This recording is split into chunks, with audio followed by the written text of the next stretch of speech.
Hai guys, kembali lagi di kelompok 3 yang akan membahas mengenai struktur of intellect menurut Guilford.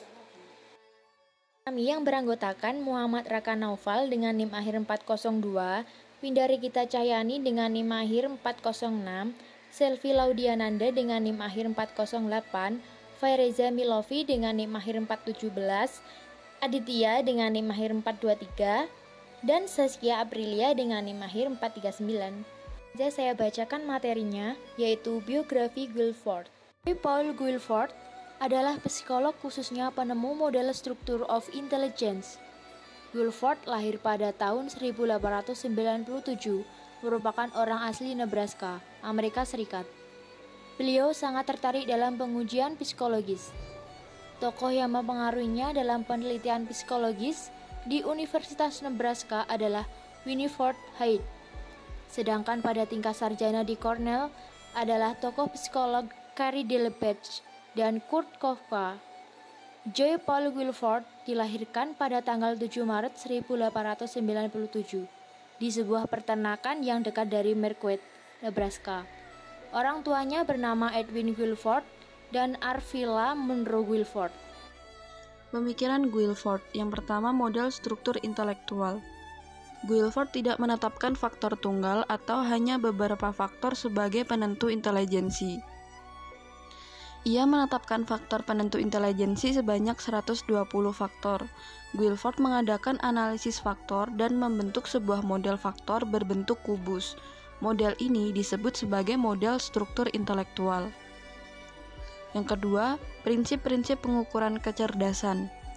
Guilford menetapkan 4 prinsip dalam pengukuran kecerdasan, yaitu keterampilan, mengemukakan alasan dan penyelesaian masalah, operasi-operasi ingatan, keterampilan membuat keputusan, dan keterampilan dalam berbahasa.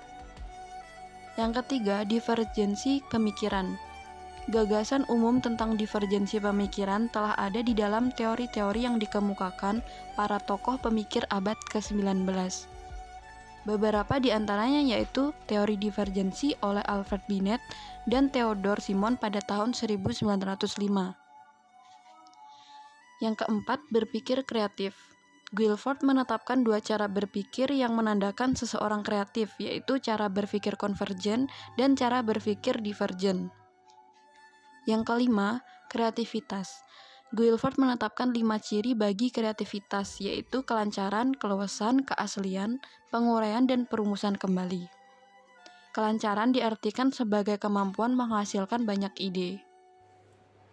Pengaruh pemikiran, kreativitas arsitektural. Definisi operasional dari kreativitas arsitektural dikembangkan dari konsep dan teori kreativitas yang menggunakan pendekatan kognitif.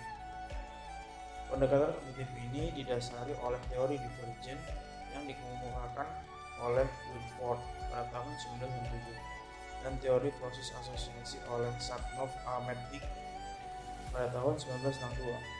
Perkembangan definisinya kemudian didukung oleh beberapa penelitian tentang pentingnya inovasi, imajinasi, dan orisinalitas dalam kreativitas. Sejarah struktur of intellect. Ketika Guilford masih kecil, Guilford memiliki kebiasaan mengamati perbedaan kemampuan pada anggota keluarganya sendiri. Kemudian ia masuk ke Angkatan Darat Amerika Serikat sebagai letnan kolonel, menjabat sebagai Direktur Unit Penelitian Psikologis nomor 3 di basis Angkatan Darat Santa Ana Air. Di sana, Guilford bekerja di bagian pemilihan dan peringkat Train Air Crew sebagai Angkatan Tentara Udara. Ia menyelidiki mengapa sebagian cukup besar dari peserta tidak lulus. Kemudian Guilford dibuang sebagai kolonel penuh setelah perang. Kemudian bergabung dengan Fakultas Pendidikan di University of Southern California dan terus meneliti faktor kecerdasan. Di sana Guilford memulai riset tentang faktor-faktor intelijensi. Deskripsi dan macam-macam dari struktur of intelligence. Yang pertama, intelijensi dan IQ. Intelijensi adalah kemampuan untuk bertindak secara terarah, berpikir secara rasional, dan menghadapi lingkungannya secara efektif. Ada beberapa faktor yang mempengaruhi intelijensi, yaitu faktor bawaan atau keturunan dan faktor lingkungan. Yang kedua, pengukuran intelijensi. Seorang tokoh dalam bidang ini, Charles Spearman, mengemukakan bahwa intelijensi tidak hanya terdiri dari satu faktor, yang umum saja atau general factor, tetapi juga terdiri dari faktor-faktor yang lebih spesifik. Teori ini disebut teori faktor theory of intelligence. Alat tes yang dikembangkan menurut teori ini adalah WAIS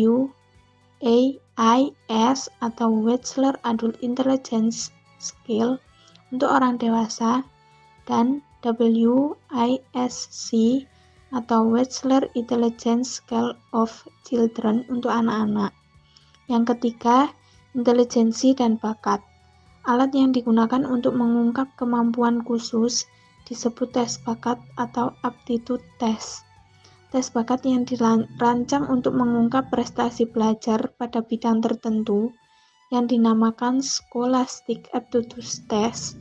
Contohnya, tes potensi akademik dan Graduate Record Examination. Dan yang dipakai di bidang pekerjaan adalah Vocational Aptitude Test dan Interest Inventory. Contohnya, Differential Aptitude Test dan Coder Occupational Interest Survey. Yang keempat, intelijensi dan kreativitas.